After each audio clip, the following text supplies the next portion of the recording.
They say some families are blessed and others are cursed.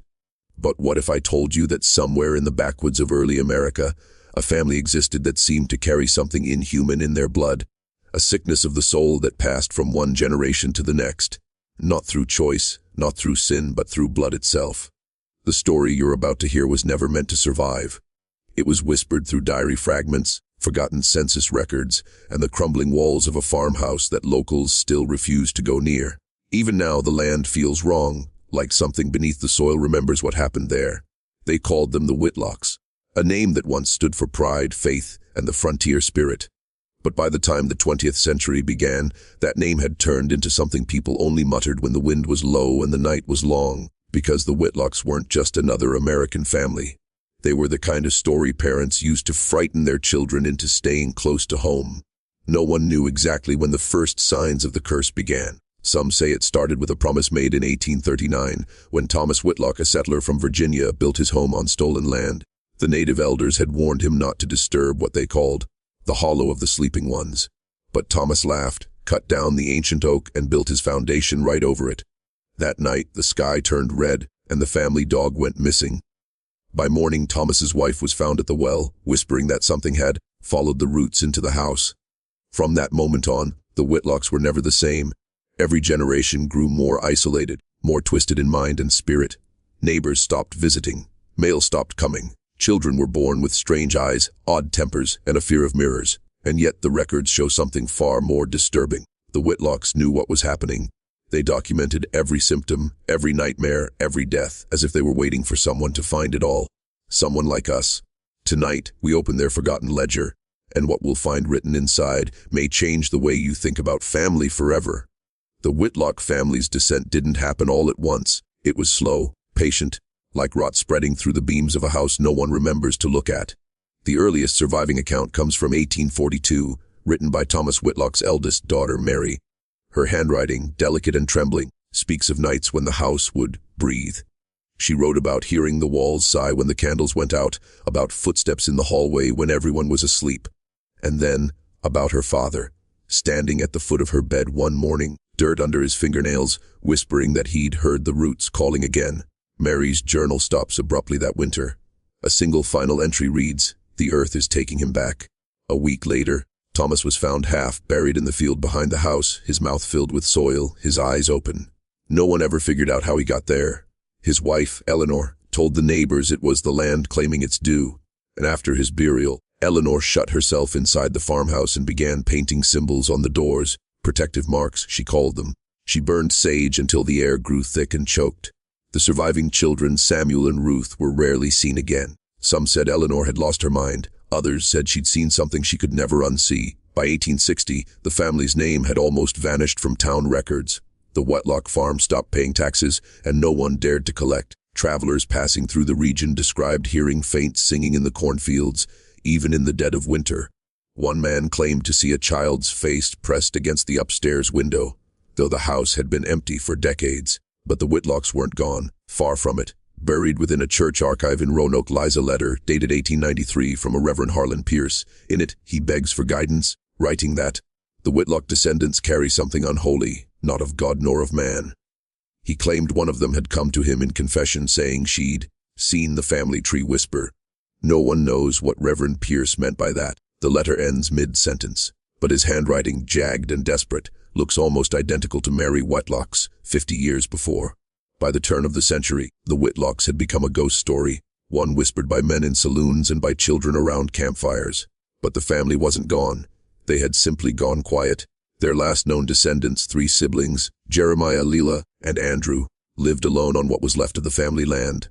The farmhouse sagged under years of neglect, its windows dark, its roof lined with moss and the slow creep of time.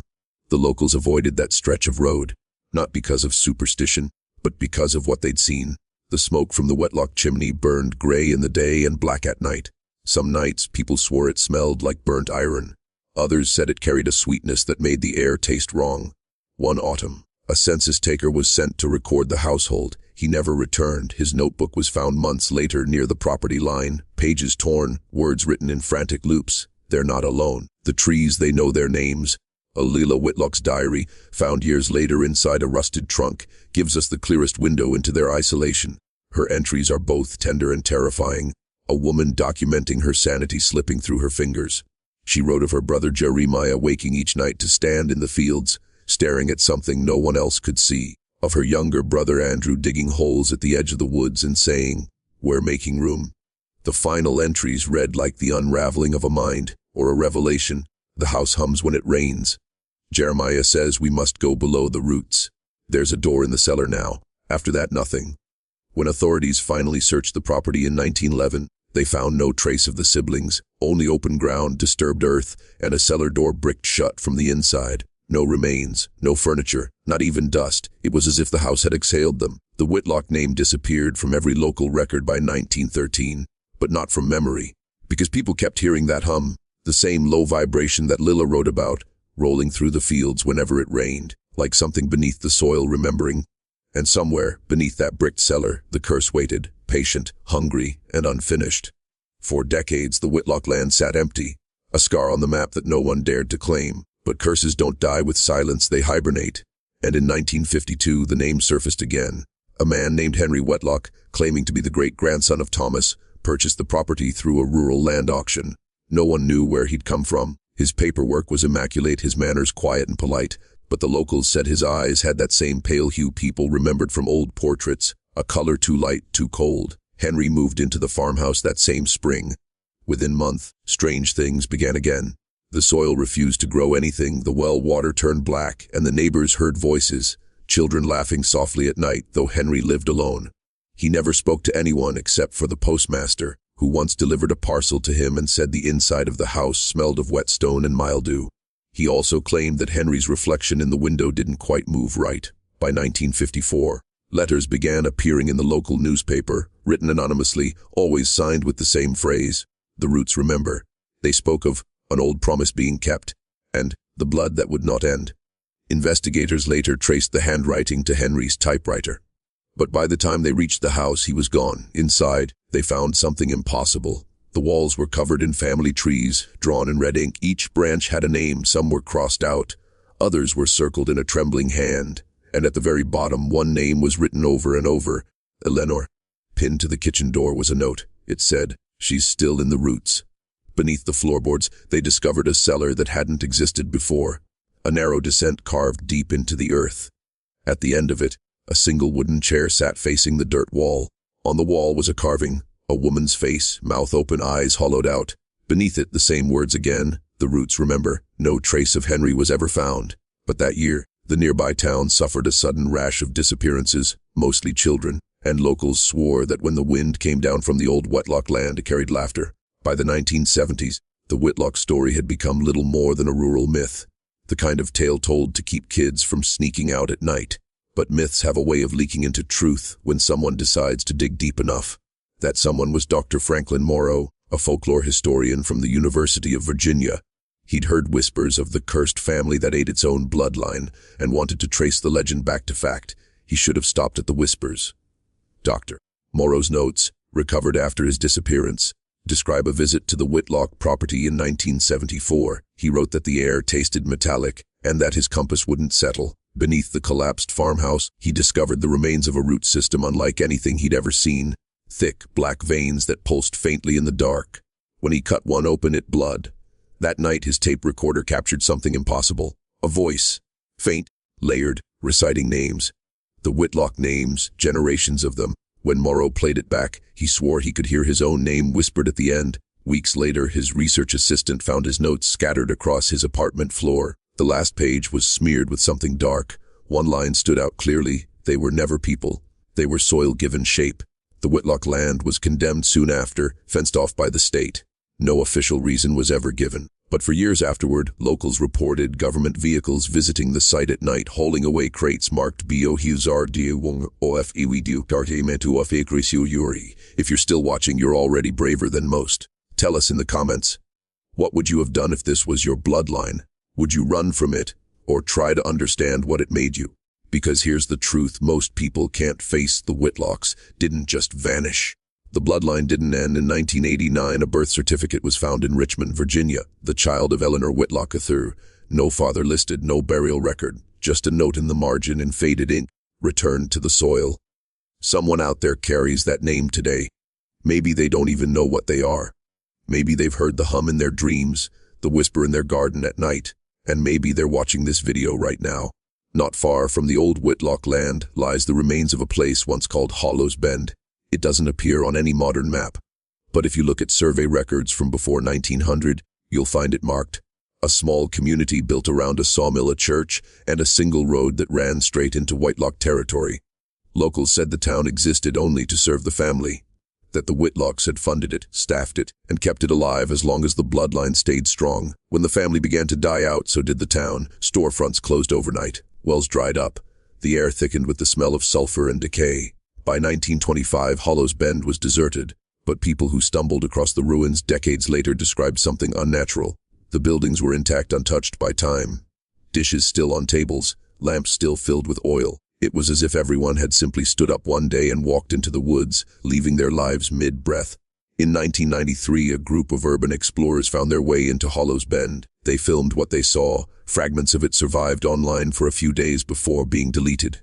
But the recovered audio remains: faint breathing and a man whispering. It's humming underground. Buried in the footage, there's a glimpse of a wooden sign nailed to a door. The words are barely legible, but they match the handwriting found in Henry Whitlock's house decades earlier. It reads, "The roots remember the town."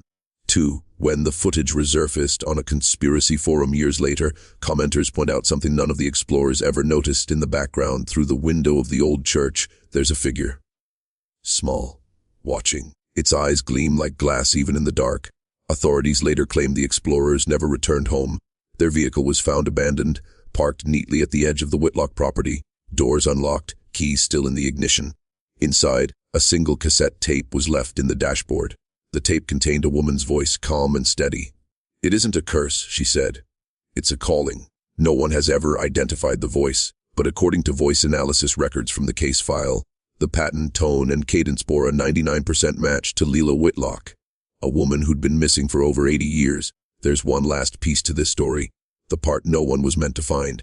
In 2006, a private contractor clearing land near Hollow's Bend uncovered something beneath a collapsed barn. He thought it was an old cellar, but when he climbed down, he found a tunnel, carved deep into the earth, lined with wood so old it flaked apart at his touch. He followed it for nearly 30 yards before he saw it, a wall of roots, thick as tree trunks, pulsing slowly, like veins under skin. At the center was something buried, the shape of a human body or close to it. The chest rose and fell as if breathing.